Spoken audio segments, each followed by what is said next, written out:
Hey everybody, welcome back to another Keith's Beer Reviews. This evening I'm going to take a look at a Russian beer I haven't had I have had this before, I think once before, a long time ago. I'm going to be looking at the Baltika 6 Porter. A little bit from the website. It says the Baltika number 6 beer was designed and launched in production in 1994. This traditional dark beer is brewed according to Old English recipes. The elite hop, special yeast, purest water, and high skill of the brewers are a guarantee of the popularity of the Baltika Porter.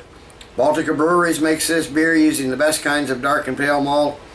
All this ensures the unrivaled taste of the porter that was appreciated not only by the Russian consumers. This beer is exported to 30 countries around the world. And they go run through a bunch of awards, but down here at the bottom, it says at the end of July 2009, Baltika number 6 Porter was officially acknowledged the world's best porter. It became one of the winners of the 4th international competition, World Beer Awards. World Beer Awards is an international tasting competition that determines the best beer brands. It is organized by the UK magazine Beers of the World. Well, the best porter in the world, huh? Well, I'm going to give it a taste and find out. I don't have that cap, just Baltika Porter number 6 on there. Have to add that to my collection. Let's get this in the glass and see if this really is the best porter in the world. The world's best porter. Oh, and it comes in at 7% ABV.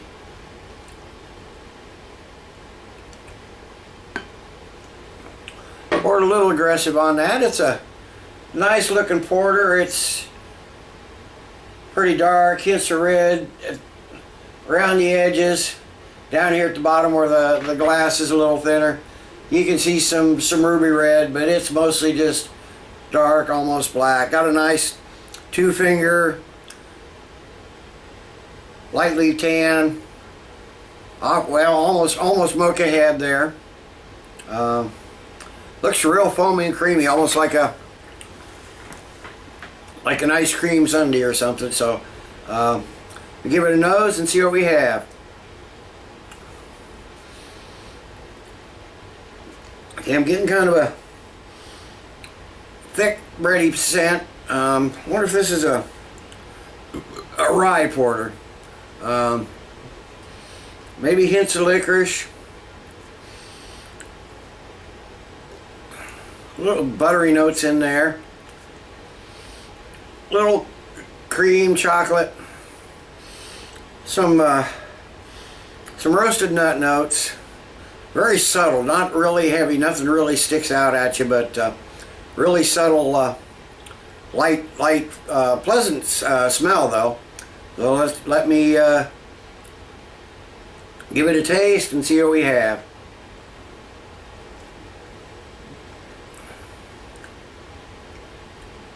Well, the taste isn't quite like the nose. I'm getting, right in the beginning, I'm getting almost like a cherry-like flavor. A little nuttiness.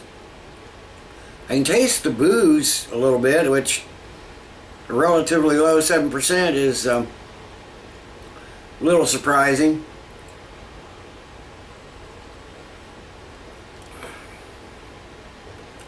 Finish has got a little, almost touch of coffee, molasses, a little smokiness too. Almost like a burnt coffee.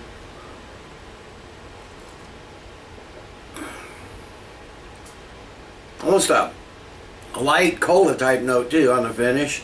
Up front, you get your sweet roasted malts. Light amount of bitterness in the middle, and then you get that finish. This is mostly finished. You're not getting, at least out of the fridge like this, you're not getting a ton of flavor right up front. Just some nice maltiness and maybe just a hint, very light hint of chocolate. I think a slight bitterness, like I said, slight bitterness in the middle, and then so far most of the flavors on the finish. Coffee, Um, Cocoa, almost, there's some dark fruits, almost like some raisins. It's a nice finish. It lingers around a little bit. Mouthfeel feels fairly light, but there doesn't seem to be a ton of carbonation, so I think it drinks a little heavier than it is. So let me sit and let this warm up. I'll add the rest of this bottle to the glass. Sit and sip on this for a while. I'll be back after a while with the final thoughts and grade. Okay, I'm back. Yeah, it's been 20 minutes or so. This is warmed up nicely. The flavors have come out a little bit more as it's warmed up, but still nothing real substantial, nothing really strong. On the nose, I'm getting still getting that bready scent. I'm getting a little more maltiness on the nose now. A little more chocolate. On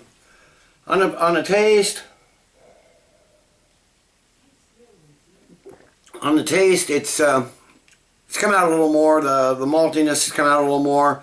Although I do notice towards the finish, there's a slight mineral flavor that's not quite super pleasant.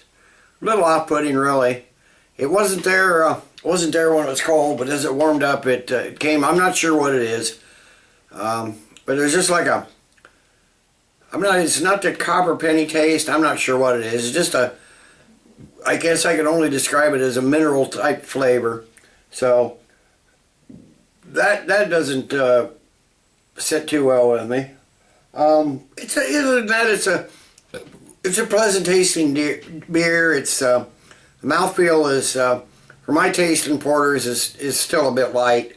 I don't like necessarily want a full-bodied porter, but I like them a little chewier than that. This is slightly heavier than water, and to me, that's for a porter, that's not much. So it's a good drinkable beer, and I did notice as it's warmed up too. I don't notice the alcohol as much on the flavor. Of course, it may have all evaporated away by now, but anyway, I'm going to give this. It's definitely not the best porter in the world. I don't know who wrote this. They were officially acknowledged the world's best porter, because it's not even the best porter I've had, even though I haven't had every porter in the world. It's not as good as many I've had, so I'm going to give it a good solid 6.5 out of 10. Until next time, everybody, cheers. Keep drinking good beer.